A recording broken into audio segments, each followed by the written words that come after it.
Tu falou bastante dos malefícios da proteína animal, mas para quem acompanha canais de fitness, de academia e tal, se ouve muito falar de bater a proteína, né? De comer proteína, que a proteína animal ela vai construir o músculo.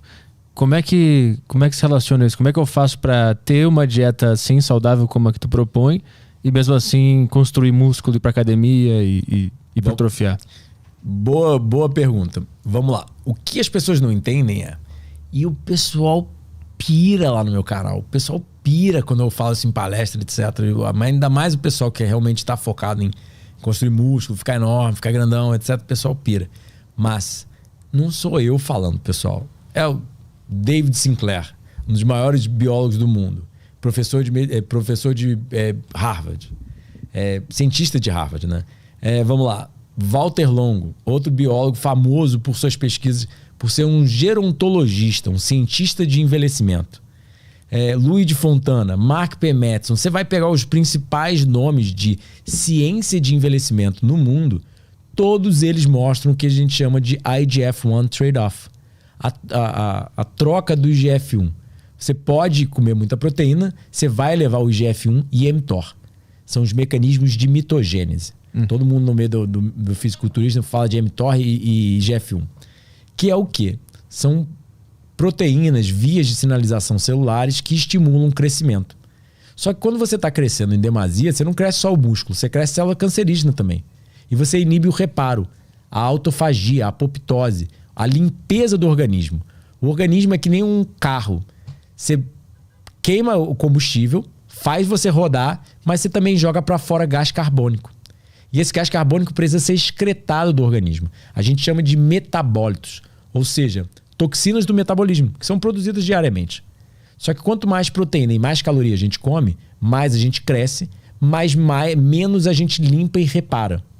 Você pode pegar, por exemplo, uma boa analogia seria as pessoas com síndrome de Laron. Na América Central tem pessoas que sofrem de ananismo. Elas sofrem de uma deficiência congênita de hipossecreção de IGF-1. Ou seja, elas nascem com problema na produção desse hormônio IGF-1. Então elas têm baixo IGF-1, bem baixo. Então elas ficam anãs. Elas não crescem muito. Só que elas comem as mesmas besteiras que as pessoas da cidade comem, ou seja, comida cozida, carne, industrializada, qualquer coisa, e não desenvolvem câncer, diabetes e doença cardiovascular. Por causa de alteração de um hormônio. Só que hipersecreção de IGF-1, que é o caso de a gente chama de acromegálios, são aqueles homens de 2,20 metros de altura. Eles morrem aos 20 anos de idade. Eles têm a menor expectativa de vida do globo. Por quê? Muito IGF-1. E o que faz você produzir mais IGF-1 e manter maiores níveis de IGF-1? Quanto mais proteína, mais IGF-1. Você consegue até levar IGF-1 da mesma forma que você leva com carne, com proteína de soja refinada, por exemplo. Ou seja, muita proteína é muita proteína. Até mesmo, óbvio, de animal não tem os fitonutrientes, não tem a fibra, não tem vários fatores protetores. Mas ainda assim, muita proteína é muita proteína. A gente não foi feito para consumir muita proteína. Pega como falam lá no sul, pega a visão.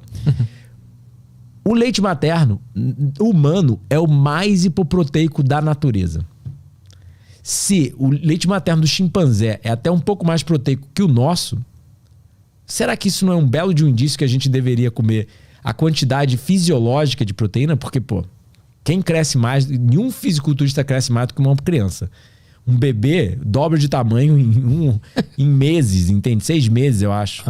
Então, o que acontece? Se ele está dobrando de tamanho com 6% de proteína, um leite materno extremamente proteico, quanto de proteína a gente realmente precisa? Você pega as civilizações primitivas. Okinawa, no Japão, que é a civilização, uma das zonas azuis, uma das civilizações mais saudáveis e longevas do mundo, o consumo de proteína deles é quase metade do que a OMS recomenda para um homem de 70 quilos. Isso é uma civilização, tipo, não é nem primitivo, é uma ilha no Japão. Entende? Se eles consomem tão pouca proteína e são tão saudáveis e longevos, será que a gente deveria consumir tanta proteína?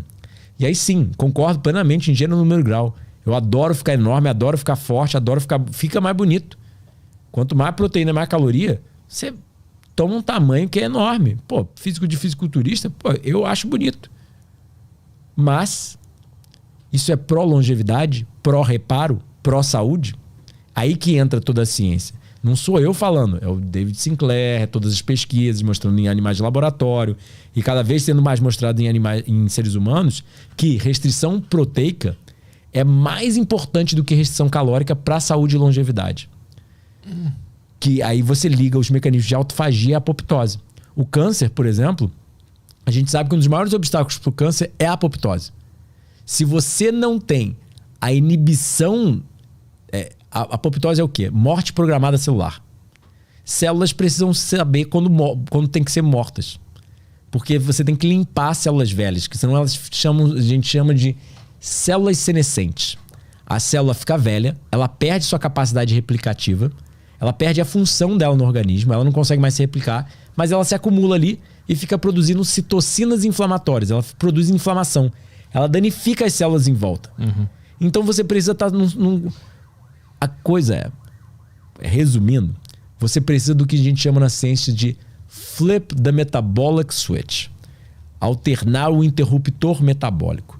Nunca, todo tipo de espécie na natureza, nunca na história humana, a gente teve comida abundante e tão frequente quanto a gente tem agora.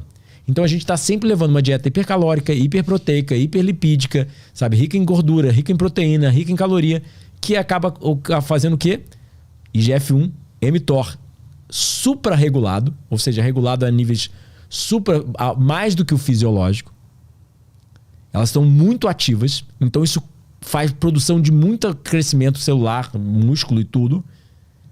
E pouca autofagia e apoptose, pouca limpeza a nível celular. Então isso acaba envelhecendo o organismo mais rápido, mas sim, você cresce mais músculo e fica aparentando mais forte. Mas isso em animais de laboratório eles mostram. Os animais de laboratório que são mais alimentados com proteína, etc., eles são maiores.